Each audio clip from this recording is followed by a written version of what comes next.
amor, povo de Deus, estamos em setembro. Setembro é o mês mais espetacular do ano.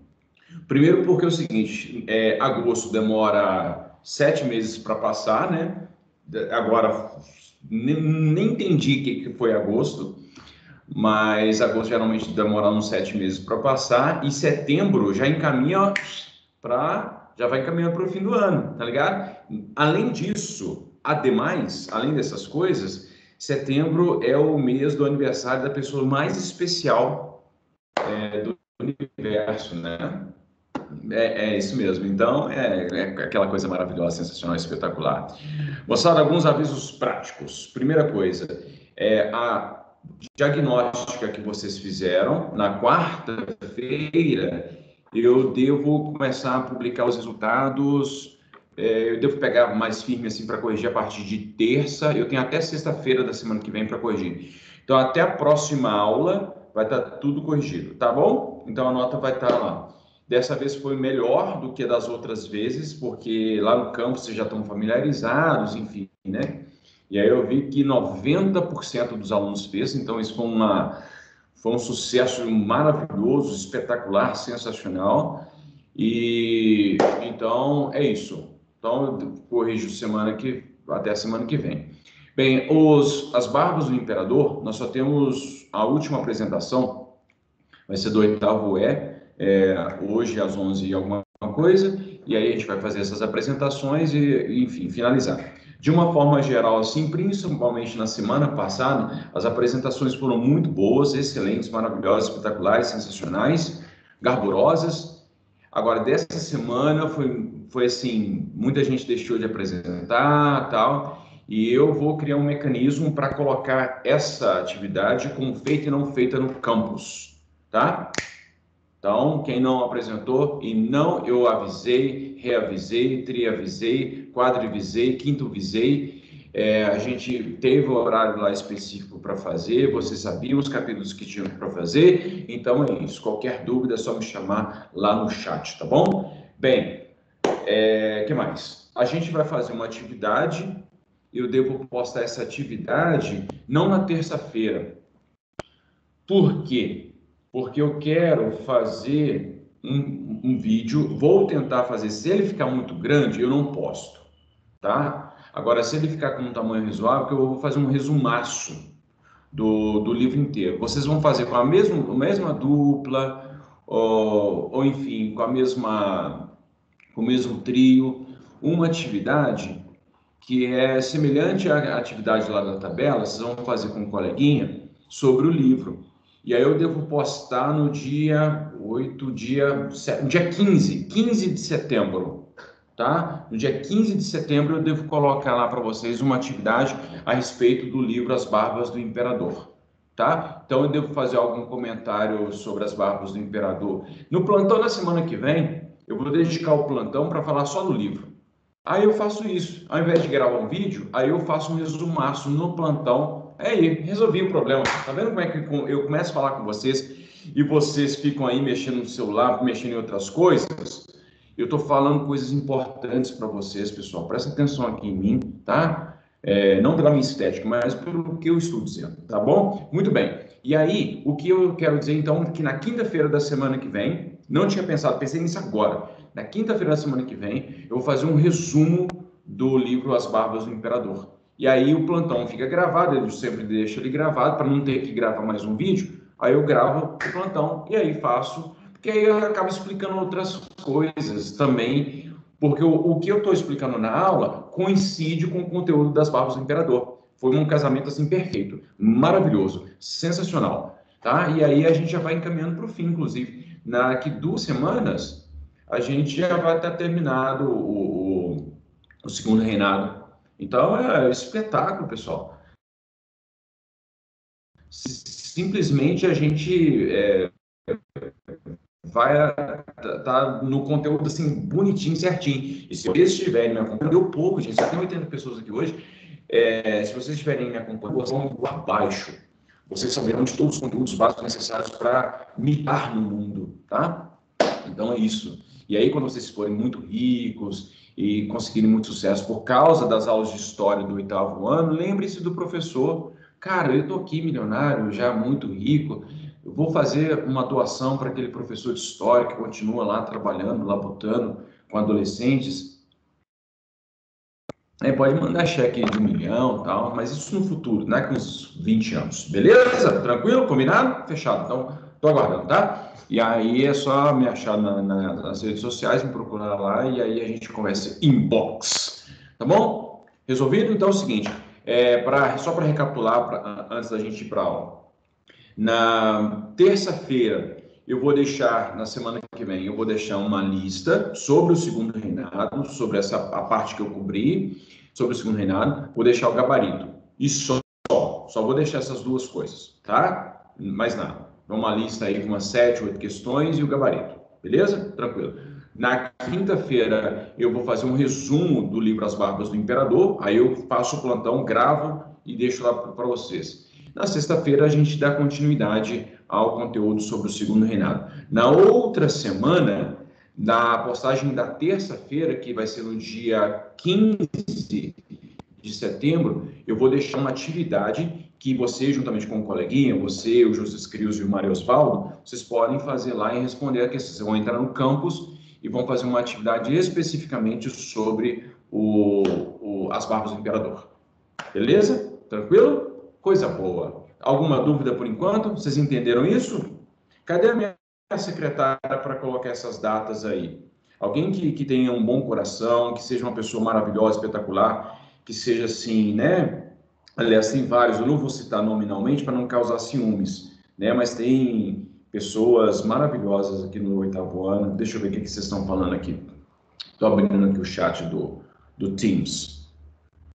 Demora para atualizar. Bom dia, Ana Clara. O Davi, bom dia. Opa, travou? Tinha travado aí, gente? Opa, peraí, gente. Por que vocês não falaram? Gente, fala no microfone. Pois é.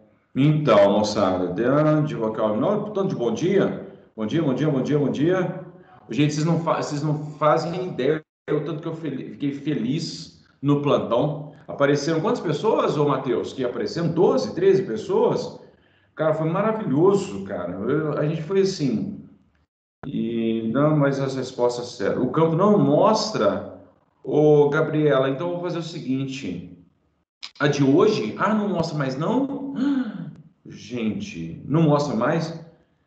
Deixa eu colocar a lista.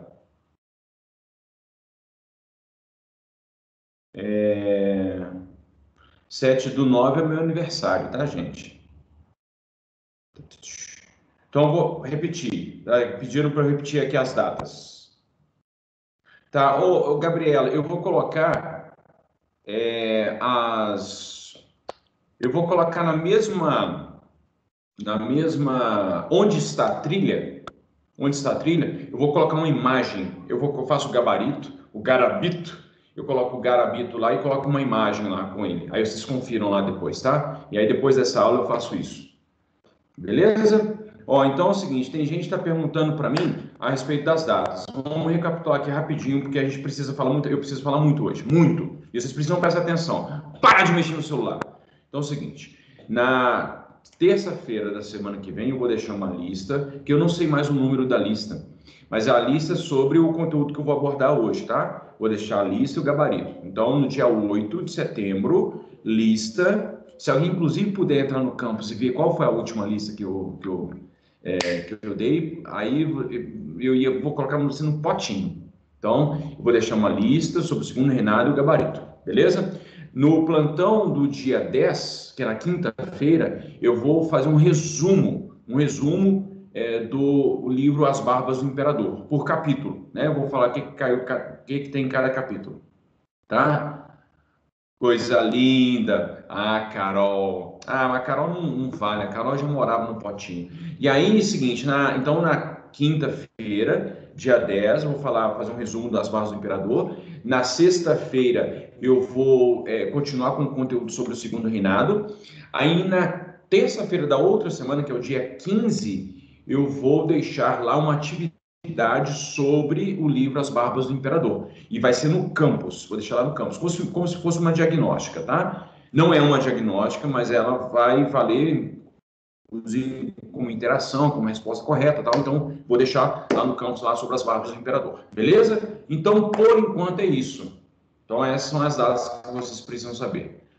Dia 8, né, lista. Dia 10, resumo no plantão das Barbas. Dia 11, continuidade do segundo reinado. E dia 15, a atividade sobre as Barbas do Imperador. Fechado, beleza. E hoje, daqui a pouco, depois da aula, eu vou colocar lá uma imagem com o Garabito. Ah, é 26, né? A lista é 26. O Garabito eu vou deixar lá, foi a 26. Vocês decidam aí, por favor, depois vocês me falam. Eu vou deixar o Garabito lá da trilha do conhecimento de hoje, tá? Para vocês. Beleza? Então, vamos ao seguinte. Mais alguma dúvida, mais alguma questão? Porque eu vou abrir aqui a minha tela, vou mostrar o meu. Hoje vai ser o quê? Hoje é o segundo reinado. Hoje, na aula passada, eu fiz uma grande introdução sobre o segundo reinado, falei de umas questões difíceis, sobre a questão da construção do Estado Nacional Brasileiro, enfim. Eu dei uma repaginada tô dando uma repaginada, e aí a Gabriela vai me pedir, Edmar, coloca os slides lá no campus, por favor. Eu não vou colocar, mentira, eu vou colocar assim, eu vou colocar até onde eu for, eu coloco lá para vocês, tá? Mas eu dei uma repaginada nele, eu dei uma reestruturada, uma reorganizada. Então, até onde eu for, eu faço um corte e deixo lá para vocês também. Beleza? Então, tem uma pastinha. Hoje tem a trilha do conhecimento e tem uma outra pastinha lá que tem o plantão e vai ter essa aula, né, que a gente está gravando aqui e vai ter também o PowerPoint que eu vou deixar lá. Beleza? Tranquilo, então. Vamos lá, moçada. Deixa eu compartilhar minha tela. Deixa eu compartilhar minha tela para aula. Deixa eu compartilhar a minha tela para aula. Nossa, eu sou um fenômeno na rima, viu? Impressionante. Impressionante como é que eu sou um fenômeno na rima. Moçada, é o seguinte, vamos lá, segundo reinado. Como eu dei uma repaginada, então eu dou uma resetada na apresentação e aí a gente vou pegar desde o início, tá bom? É só para, inclusive, reforçar. Prestem atenção, povo. Pare de fazer o que vocês estão fazendo. No máximo que eu vou permitir vocês tomarem um cafezinho, ou um leite, ou um suco, ou uma água, neste momento, tá bom? Feriado prolongado. Sexta-feira, por favor, segunda-feira, por favor, vocês se lembrem que é meu aniversário, me manda um presente, por favor. Então tá bom, muito bem. O segundo reinado, esse moço maravilhoso, de olho claro aqui, de olho azul, é o Dom Pedro II, né? Ele sempre aparece com uma aparência meio triste, né? Mas é meio triste, na verdade, que esse moço vai viver. Vamos para lá. Olha só, gente, esse PowerPoint, ele está organizado da seguinte forma. Olha como é que esse professor é organizado. Aqui está as diferentes figurinhas de Dom Pedro, né? Os diferentes memes não, os avatares de Dom Pedro II. Ele bonitinho aqui com esse tamborzinho, o tamborzinho, tem um tamborzinho aqui, né? Pareceu uma questão lá na diagnóstica sobre isso, né? Ele aqui já mocinho, bonitinho também. Ele parece com o Thiago, não, o Thiago não, gente. Oh, meu Deus do céu, esqueci o nome dele. Aquele já mocinho, com 14 anos, aquele já adulto, né, com 20 e poucos anos de idade, e aquele já idoso, né? Muito bem. Então, essa apresentação, moçada, ela tem 6 partes. A primeira parte, que eu já falei um pouco dela semana passada, que é a transição em desafios, mas eu vou dar uma reforçada nessa explicação, porque é o ponto que eu estou mais interessado que vocês entendam. Aí depois eu vou falar sobre a política do segundo reinado, que é longa, que é extensa, que é complicada, que é difícil, enfim. Economia é bem de boa entender, economia é bem tranquila entender. Uma parte que eu quero muito que vocês entendam, mas assim mais, as máquinas vão ter que parar no momento em que eu estiver falando sobre a questão da escravidão. Vocês vão ter que parar de fazer tudo para entender o que vai rolar na questão da escravidão, tá? A questão da escravidão é muito importante. Os conflitos, que eu vou explicar os conflitos que se deram na região do Prata, e também eu vou falar de uma revolta que aconteceu em Pernambuco, que foi a Revolução Praieira, e vou falar também sobre a questão da Guerra do Paraguai. Um minuto só, porque meu filho está falando um pouco alto, deixa eu fechar a porta ali, só um momento.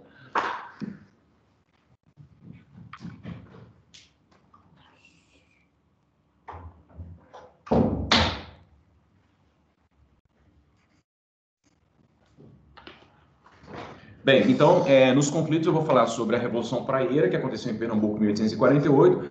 Vou falar dos conflitos que o Brasil teve naquele momento também, com a questão Christie, também com a guerra as guerras do Prata e também a Guerra do Paraguai. E depois o caso do Império, que também é um capítulo grande, assim, muita treta para resolver. Tá bom? Então, no PowerPoint cada parte vai estar numerada, beleza? Então, vamos para a primeira parte da transição. Tem uma coisa que eu não falei para vocês, inclusive, eu falei a data incorreta lá no plantão, mas eu vou consertar ela aqui agora. A Laura Avelar solicitou controle. Laura, infelizmente, eu não vou te dar o controle, tá? Ela deve ter apertado o botão sem querer. Não tem problema, não. Muito bem, vamos falar primeiro da transição. Olha só, moçada, eu queria destacar com vocês essa imagem. Presta atenção nessa imagem aqui. Gente, tem uma coisa muito importante em história, que é a questão de análise de imagem. Todas as vezes que aparecer alguma imagem, numa questão, numa avaliação, enfim, prestem muita atenção ao que tem nessa imagem. Edmar, essa imagem está meio apagada. Eu sei, mas você depois pode analisar, tá? É porque essa imagem, eu custei arrumar essa imagem com um pouco uma resolução melhor. E eu acabei que eu estava fazendo meio rápido, e aí não deu para dar uma tratada nessa imagem, mas essa imagem é muito bacana.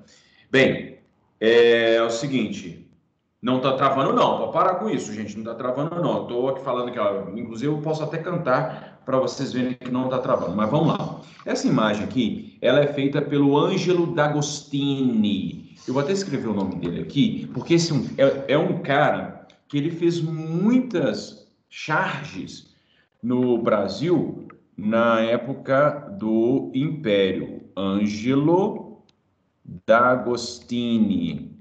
É um italiano que veio para o Brasil e está escrito D'Agostini aqui, tá? O Ângelo D'Agostini criou essa imagem, e essa imagem está criticando a forma como eram feitas as eleições no período imperial. Bem, aqui olha só, o primeiro ponto que eu quero destacar com vocês é um cara que na verdade está vendendo voto. É um cara ele fez uma tenda para vender coisas, né? E aí o que ele está vendendo é voto. Ele está vendendo armas e votos, cédulas, enfim.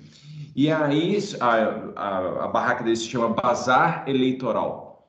Não se fia. Vocês já ouviram falar vocês já ouviram falar na palavra fiado? Eu não vendo fiado. Vender fiado é crédito, tá? Por exemplo, você vai lá antigamente era muito comum, se vocês perguntarem para os seus pais, muito provavelmente seus pais viveram em Belo Horizonte, quando Belo Horizonte ainda estava crescendo, ou moraram no interior, era muito comum ter uma venda, um comérciozinho pequenininho, e aí a gente ir lá e pegar alguma coisa fiado, ou seja, pegar uma coisa no crédito. Significa, portanto, sei lá, pegar um celular ao moço. Meu pai pediu para eu pegar esse celular aqui, se bem que esse celular não vale nada, mas enfim, pediu para pegar esse celular aqui e aí depois ele te paga. Aí tinha um caderninho lá, aí o moço anotava.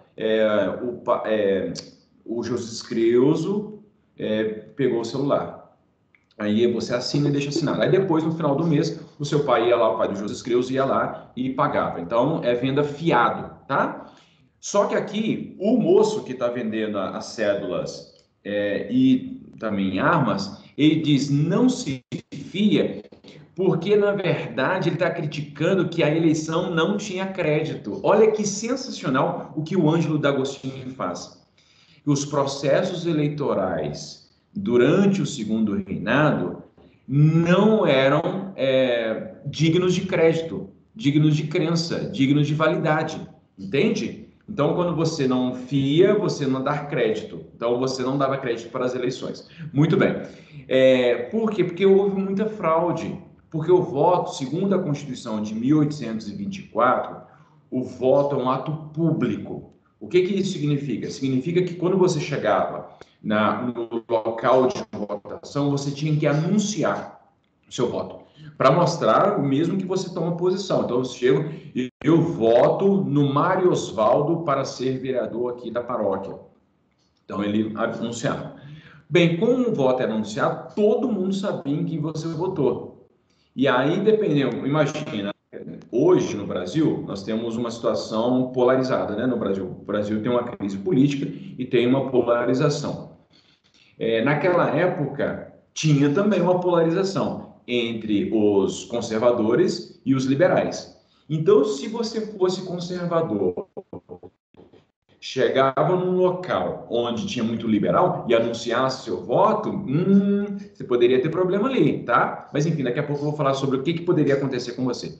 Mas esse moço aqui, então, ele está vendendo armas para, né? Porque a arma garantia a pressão necessária para um determinado sujeito votar no candidato que você queria e vendia voto. O voto era muito fácil você anular o voto ou você simplesmente fraudar o voto. Por quê? Porque é o seguinte, o José Creuso vinha votar. Aí eu estou aqui na mesa de votação, eu sou o mesário. E aí o José Creuso fala, eu voto no Mário Osvaldo. Só que eu, mesário, não quero que o Mário Osvaldo ganhe. Aí eu coloco o outro candidato. Eu simplesmente marco a opção de outro candidato. E o José Creuso não vai questionar por quê? Porque em volta ali da mesa eleitoral tem um monte de capanga que é partidário meu. É partidário de outro candidato. Então, eles fraudavam muitas as eleições, as eleições são muito fraudulentas. Até hoje, pessoal, essa é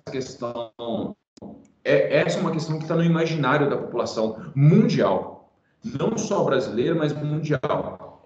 Uma evidência disso, porque ontem, por exemplo, o Donald Trump, que está candidatando à reeleição lá nos Estados Unidos, ele, na campanha eleitoral, ele está estimulando as pessoas a votarem 2 vezes, porque ele está questionando o processo, como ele está um pouco atrás na corrida eleitoral, então ele está falando, estimulando, sugerindo as pessoas votarem 2 vezes. O problema disso é que isso é um crime eleitoral. Então, de repente, as pessoas vão ter problemas com isso. Muito bem, então percebam que é o seguinte, fraude eleitoral é uma coisa que permaneceu na memória política do Ocidente. E acontece muita fraude. Todos os sistemas democráticos e não tão democráticos assim têm muitas fraudes eleitorais. Muito bem, obviamente que com o sistema eletrônico tem muita gente no Brasil que questiona o sistema eletrônico, mas isso é um outro papo. Muito bem, eu queria destacar essa imagem aqui, justamente para mostrar o que aconteceu em 1840.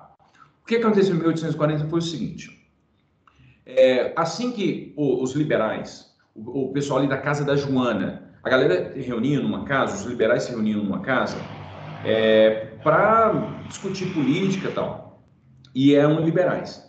E esses liberais que foram os caras que criaram o Clube da Maioridade e foram até Pedro II, Pedro de Alcântara, e falaram, ô Pedrinho, tudo bem? Tudo bem.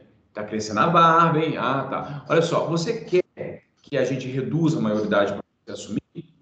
Aí ele quer. Então, aí, né, os liberais conseguiram articular para que Dom Pedro assumisse o governo antes dos 18 anos. Então, isso ficou conhecido como golpe da maioridade. E quem liderou isso foram os liberais. Assim, Dom Pedro fala assim, não, de boa, eu quero ser já imperador. Então, ele faz um juramento, ele é aclamado como imperador, e aí acaba lá o período regencial, e quem vai ajudar Dom Pedro a entender como é que funcionavam as coisas serão os liberais. Então, Dom Pedro, ele chama esses políticos, os liberais, para ajudá-lo. Então, esses políticos que vão ficar ajudando Dom Pedro são chamado de Ministério da Maioridade, tá? Que vai ajudar até Dom Pedro ser ser coroado como imperador, isso já em julho de 1841. Então, de 1840 até 1841, são esses mocinhos aqui que vão ficar com Dom Pedro, tá bom? Bem, só que acontece o seguinte, como a maioria desse ministério era liberal e a maioria da Câmara dos Deputados era conservadores, não ia dar certo, porque os ministros iam, por exemplo, o ministro José Creus, que é liberal, ele quer que asfalte essa rua aqui que está passando aqui do lado. Vocês estão vendo essa rua? Então, ele quer que asfalte. Só que a Câmara dos Deputados que tinha que aprovar essa lei. Aí, Sim, só que a maioria dos deputados... Oi, travou? Boa tarde. Oi, teste. Oi, teste. Oi, teste. Quem me chamou vai querer ficar sozinho. Não, Pedro. Para, velho. Para, velho. Não é. João Pedro. É isso. Oi, João Pedro. Ei, boa tarde. Eu não vou fazer. Eu também não, cara. Também não vou fazer, não. Tá? Gente, quem tá com o microfone ligado aí? Alguém tá com o microfone ligado aí, tá tendo uma treta aí, inclusive. Olha só, então deixa eu retomar o raciocínio. O ministro queria asfaltar a rua aqui, só que a Câmara é a maioria conservadora, então o projeto não ia ser aprovado. Então o que o Ministério da Maioridade faz? Dissolve a Câmara. Então vai dissolver a Câmara, vai mandar todo mundo para casa e aí vai convocar novas eleições para substituir aquela Câmara que foi dissolvida. Então eles convocam isso em 1840, tá? 1840 eles dissolvem uma Câmara para eleger outra. Só que para eleger outra, eles mudam toda a estrutura do processo eleitoral. Eles tiram os presidentes das províncias, eles fazem uma bagunça. O Ministério da Maioridade, aproveitando que eles estavam ali de boa, estavam ali do lado de Dom Pedro, o Ministério da Maioridade falou assim, cara, a gente vai mudar tudo. E aí mudam tudo mesmo. E ao mudarem tudo, o que acontece? Os conservadores ficam assim, enraivecidos, obviamente, né?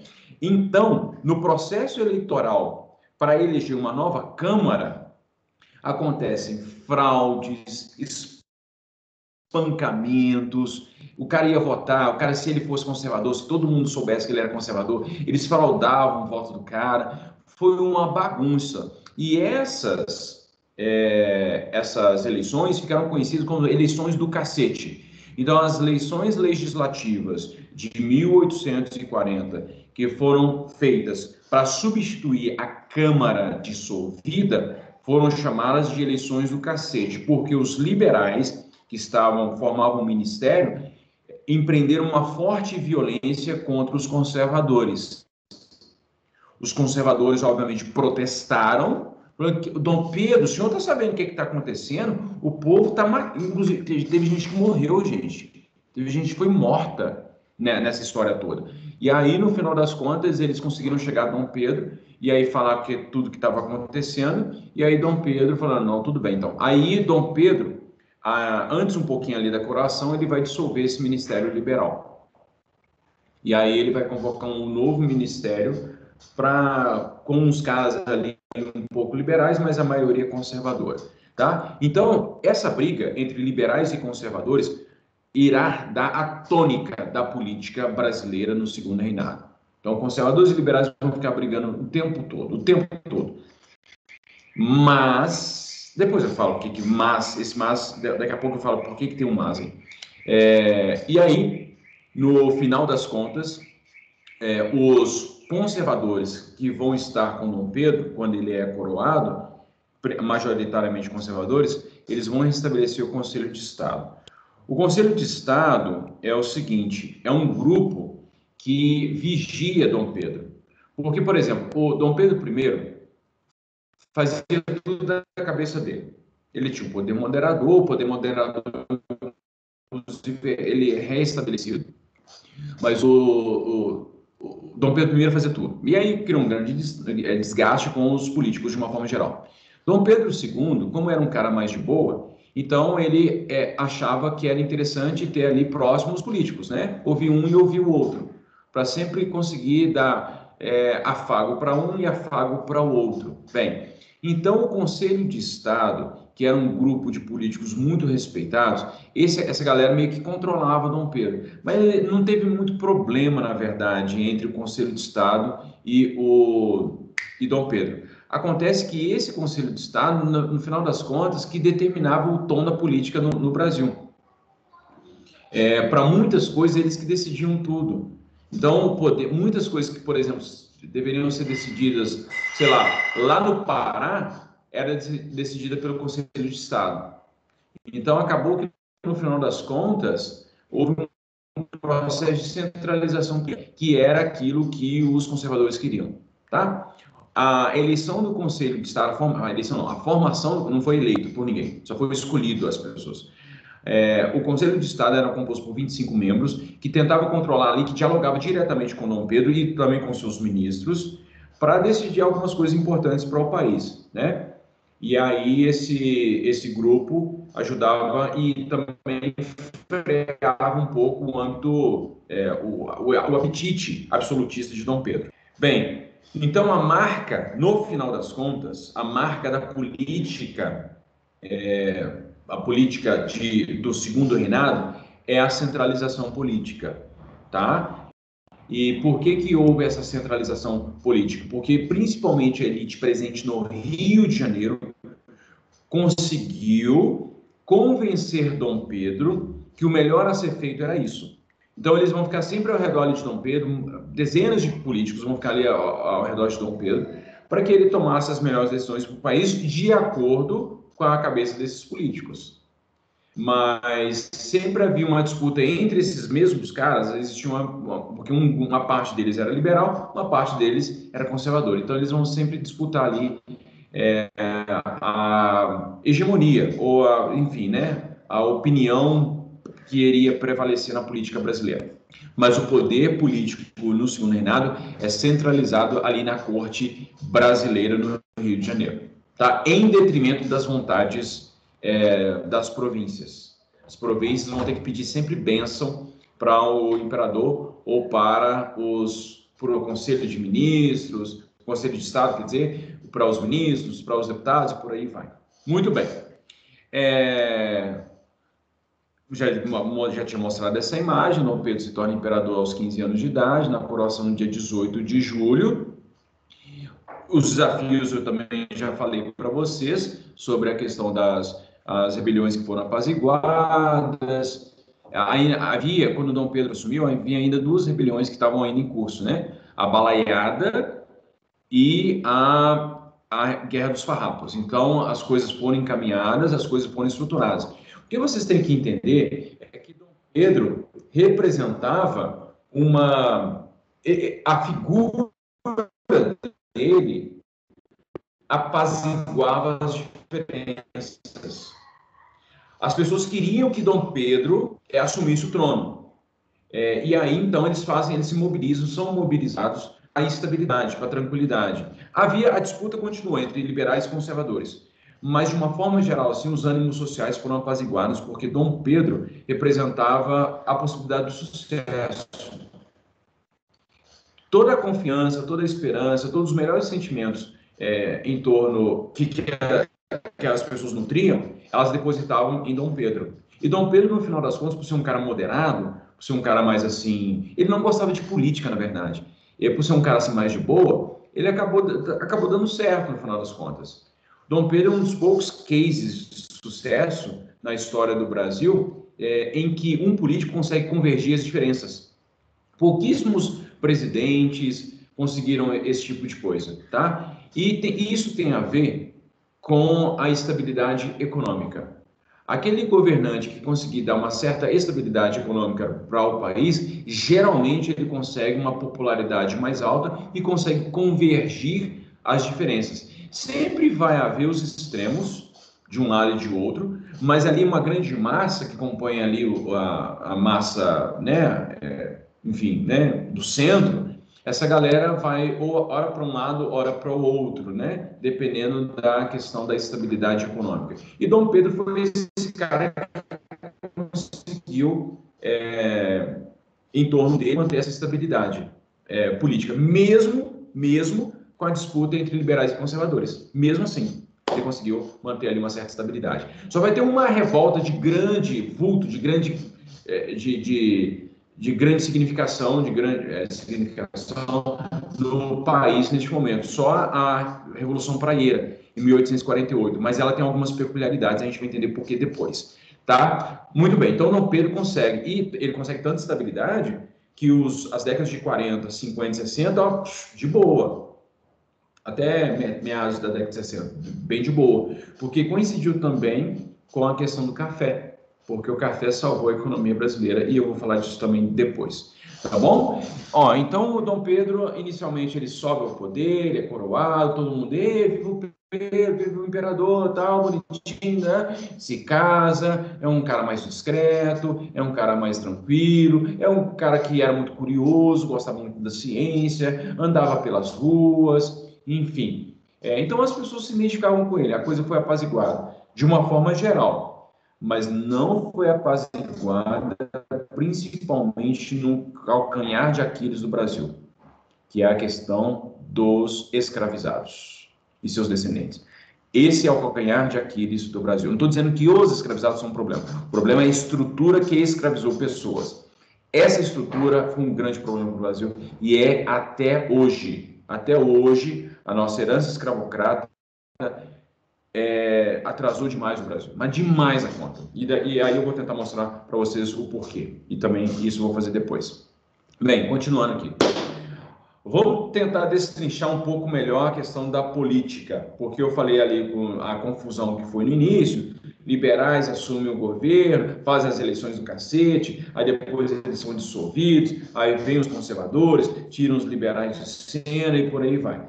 Bem, o que acontece basicamente é o seguinte, nós temos aqui o imperador, né, que tinha a prerrogativa do exercício do poder moderador, o imperador aqui, olha só o imperador aqui, que no caso era Dom Pedro II. O Dom Pedro II tinha a prerrogativa de nomear o Conselho de Estado, que era aquele grupo de 25 pessoas que vão ajudar Dom Pedro a governar, tá? Então ele vai ter ali um grupo que vai ser um grupo de confiança, né? Porque como ele que nomeia, então é um grupo de confiança, pessoas próximas a ele que vão ajudar a governar. Então esse grupo vai dar conselhos, enfim. Dom Pedro também vai nomear o Senado. Os senadores não eram eleitos neste momento não eram eleitos pelo povo. E por quê? Porque os senadores têm cargo vitalício. Então o cara se tornava senador, sei lá, com 35 anos de idade, que é a idade que eu vou fazer daqui 15 anos, porque eu vou fazer 20 anos em segunda-feira, e aí o Senado era escolhido por Dom Pedro. Então, olha só que coisa interessante. O Conselho de Estado e o Senado eram pessoas próximas do Dom Pedro. E como ele nomeava, o que esses caras faziam? Os caras vão fazer de tudo para não desagradar Dom Pedro, né? Então, ali já tinha uma coisa estranha, meio esdrúxula, assim, né? Porque a monarquia parlamentarista, ela pressupõe o seguinte, o rei... Eu vou falar uma coisa bem difícil agora, viu, gente? Eu vou falar uma coisa bem difícil agora.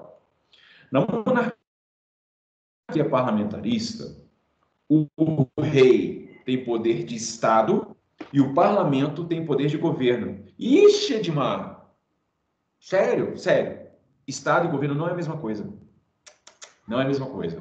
Eu vou fazer um belíssimo desenho aqui e eu peço encarecidamente que vocês não chorem diante de tamanha beleza. Não precisa chorar, tá, gente? Eu sei que eu sou comparado a Picasso e tal. Olha só, que beleza esse desenho aqui. Gente, que obra-prima, viu?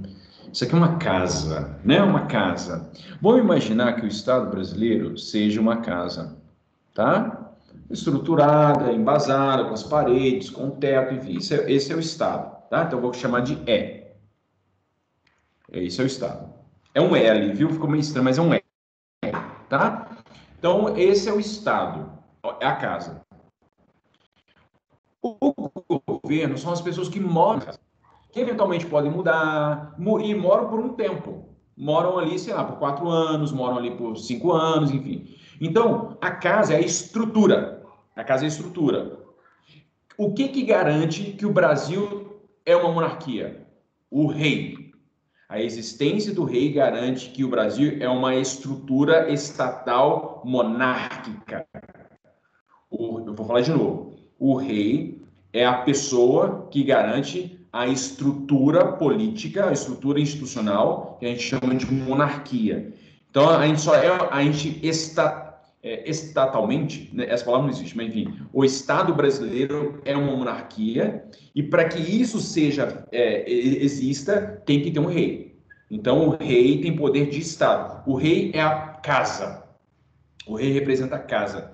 Inclusive, ele tem como casa, ele tem um poder simbólico, ele tem um poder figurativo. Então, ele tem um poder de Estado, ele representa o Estado.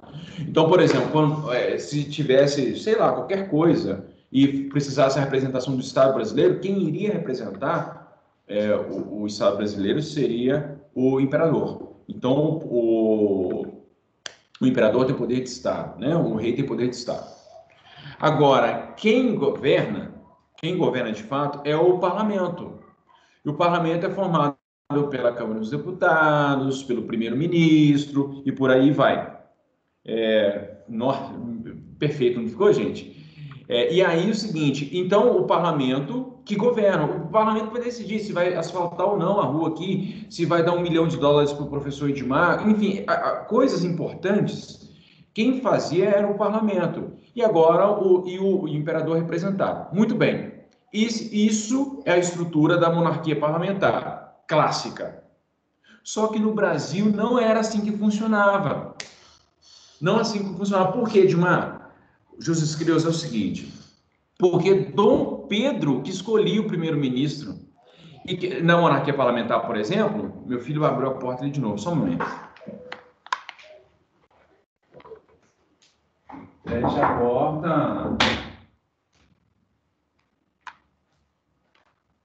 E aí o seguinte, no caso da monarquia parlamentar, por exemplo, lá na Inglaterra, aquela pessoa maravilhosa que é a Rainha Elizabeth II, ela só representa a Grã-Bretanha, né? Ela representa a Grã-Bretanha, ela tem um poder simbólico, né? Quando ela fala, né? Porque ela tem 377 anos de idade, conheceu Napoleão, tal, enfim. Mas quando ela fala, o pessoal ouve, tá? Não, vamos escutar a rainha. E o povo gosta, até eu que não sou súdito dela gosto, o Davi que é súdito dela, o Davi gosta dela, inclusive. Mas enfim, a gente gosta dela, tá? Mas ela tem um poder simbólico. Quem escolhe o primeiro-ministro é o parlamento britânico. É o parlamento que escolhe o primeiro-ministro. Na verdade é o seguinte, é um acordo feito. Tem vários partidos políticos. Aí o partido político mais votado escolhe o primeiro-ministro. É assim que funciona na Grã-Bretanha, que é o parlamentarismo clássico. Agora, no Brasil, não. No Brasil, não. Quem escolheu o primeiro-ministro era o rei. Então, nós tivemos no Brasil uma espécie de chamado de parlamentarismo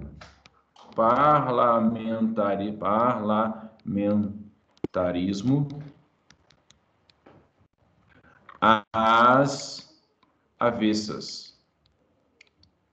Parlamentarismo às avessas. O parlamentarismo, ele visa a descentralização das decisões políticas. O parlamentarismo, ele não deixa as decisões de governo nas mãos do rei. Não deixa. Só que no Brasil, algumas decisões eram tomadas pelo imperador. E ele nomeava o primeiro-ministro, o presidente do Conselho de Ministros. E aí nomeava de 4 em 4 anos, tal, ora um conservador, ora um liberal. E aí justamente para fazer com que esse cara escolhesse os ministros que iriam também ajudar no governo. Ou seja, no final das contas, Dom Pedro, ele escolhia todo mundo que iria ajudá-lo no governo, né? Então, ao invés de ser descentralizar a mão do imperador, no Brasil houve uma centralização nas mãos do imperador. Lembra lá do outro slide que eu falei da questão da centralização política? Não obstante Dom Pedro não gostar de política, o fato é que, no final das contas, ele que controlava um pouco, ele brincava um pouco com essa coisa dos parlamentares. Deixa eu só mostrar uma imagem aqui para vocês. Ele, como um carrossel, ele que ficava... Aqui, Dom Pedro, essa charge aqui, bacanérrima, inclusive, ela mostra justamente Dom Pedro brincando com liberais e conservadores. Isso é um carrossel, viu, gente? Dom Pedro é como se fosse o poste do carrossel e ficar girando assim. Essa imagem se chama O Rei se Diverte.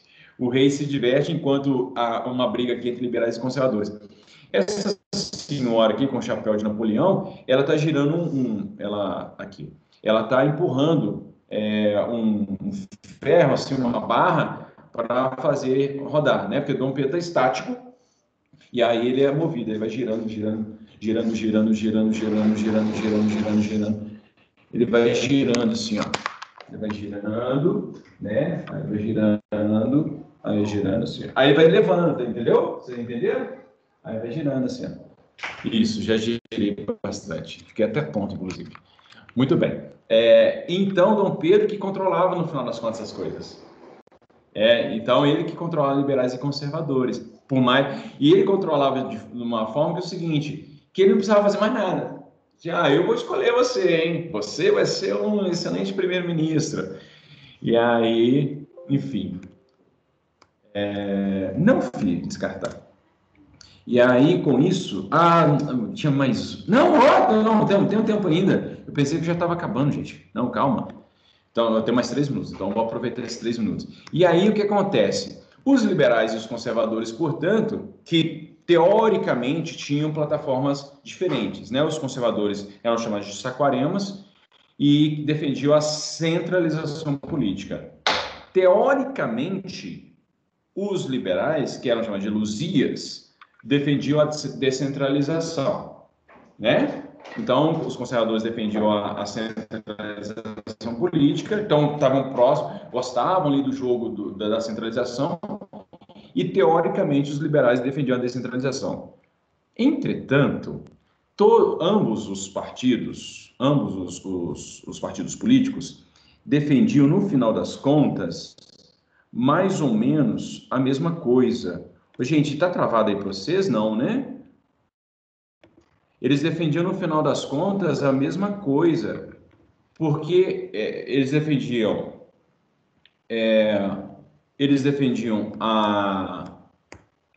a escravidão, a manutenção da escravidão, a manutenção da grande propriedade das terras, os latifúndios, e os interesses das elites, ou seja, liberal e conservador, aos olhos de Dom Pedro, é tudo farinha.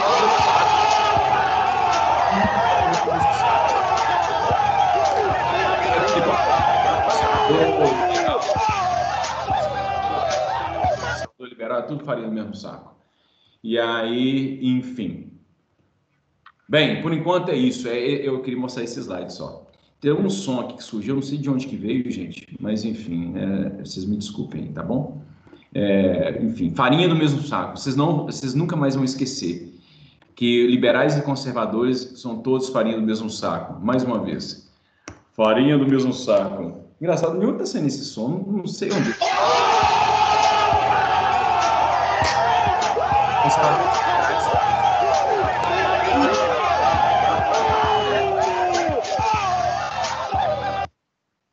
Gente, amiga. Moçada, então eu falei da política. Então, eu acabei falando da política e acabei quase chegando no finalzinho ali, mas já foi excelente. E aí, nas próximas aulas, eu vou falar sobre a questão porque eu falei, na verdade, da transição e da política. Então, na próxima aula, eu vou falar da questão da economia, que é um assunto até mais fácil, assim, de boa para entender. E aí, depois, eu vou falar de outros aspectos. Tá bom? Moçada, alguma questão, alguma angústia, alguma